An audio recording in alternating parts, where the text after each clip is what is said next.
Hey guys, welcome back to the shop. Thought I'd do a demonstration of inserting pins into the connector.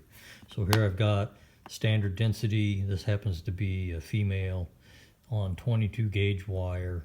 This would be like you'd use maybe for power and ground. It's not shielded, but the shielded stuff all works the same way. First of all, the red white one is for the 22 gauge, the standard density pins, and the green white is for the smaller high density pins and also smaller wire. This is kind of hard to use on 22 gauge wire because the wire is actually expanding this part of the tool and makes it hard to use, but you'll see what I mean when you start trying to do that. So let me show you first how this is going to work. You're sliding or putting the wire into the tool. This is the removal side, so I kind of snapping the wire into the tool like that. And then you can slide it up here and you'd see what's going on once it's inside there. You're not going to be able to see any of this, of course, when you're doing it. But this is sliding up around where this shoulder is, and that's what's snapping into the plastic connector when you put it in here.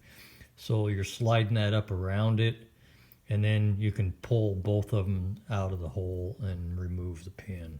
So now let me put this in there for you. And I like doing it. I don't usually have to use the red end of it is to push the pin into the connector. It just bottoms out against the back end of that pin, and that's how you push it in there. You'll feel it stop.